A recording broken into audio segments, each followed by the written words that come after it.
Hello guys. তো guys দেখো, ঘুম থেকে উঠে আমি এখন ব্রাশ করছি।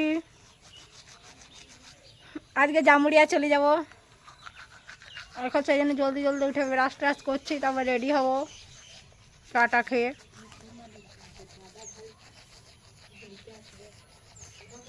সৌরভ আসবে লিখতে, দেখতে পাবে। অনেক দিন থাকলাম, আবার আসবো পরে। ওখানে রুমটার কি অবস্থা হয়ে আছে কে জানে, যে সব গোটা বাগা করতে হবে, ধুতে হবে, পরিষ্কার করতে হবে। মানে এলে পর আমার ওই জ্বালা, আসবো তখন একবার গুটো বাগা করো, আবার যাবো, তারপর আবার ফির গুটো বাগা করো, ধুয়ো, সব পরিষ্কার করো। এইদিকে দেখো আমাদের খাওয়া দাওয়া হয়ে গেছে, আর এই যে সৌরভও চলে এসছে আমাকে নিতে। এবারে একটু পরে বেরিয়ে যাব, তারপরে ওইখানে রুমে গিয়ে ভিডিওটা আমি করব। গাইস দেখো চলে এসেছি রুম। এবারে রুমের অবস্থা এত খারাপ হয়ে আছে, মানে তোমাদেরকে আমি কি বলবো। আসতে একটু লেট হয়ে গেল, বাইরে প্রচুর রোদ, আর গরমে ঘেমে আমার একবারে অবস্থা খারাপ। এবারে এই ঘরটা বাগানোই হয়েছে অনেক বড় সমস্যা। দেখো ঘরটার কি অবস্থা, দেখো তোমাদেরকে দেখায়। দেখো বিছানাটার অবস্থা দেখো, যে বিছানা বলে তাই না, নিচে সব জিনিসপত্রের অবস্থা খারাপ হয়ে আছে, সব জিনিস ঘেমে মরে আমার অবস্থা খারাপ।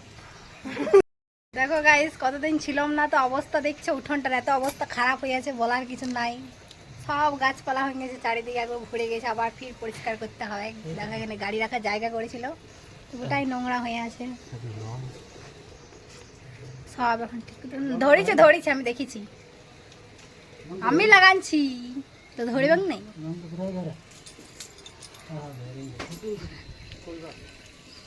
এই তো হয়েছে, আঙুল বাড়াইতে নেই, আমি লাগাচ্ছি গাছ, দেখলে হবে, খরচা আছে।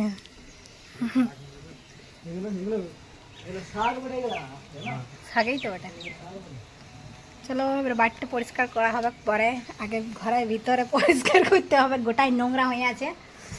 দেখো সব উল্টে পাল্টে পড়ে আছে।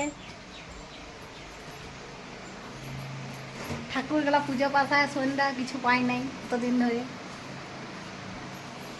ফ্যান চলছে তাও ঘরটাতে এত গরম বলার কিছু নাই। তো গাইস দেখো, চান টান করে আমি রেডি হয়ে গেছি, মাথা ধুয়ে দিলাম আজকে। এত গরম লাগছে ঘরে কাজগুলো করার পরে, তাও মানে ঘরের অবস্থা খারাপ হয়ে আছে। দেখো এই যে বারান্দাটা গুছানো হয়েছে কোনো রকম, কিন্তু ভিতরটা হয়নি। ভিতরটা এবারে পরে করবো। তাহলে এবারে কিছু খাবার দাবার বানাই, পুজো করব, তারপর তোমাদের সাথে দেখা হয়েছে। এই যে মুড়ি আর পকোড়ি, আজকে এটাই খাবো ব্যাস। আজকে ভাত টাত রান্না হয় নাই, মুড়ি আর পকোড়ি।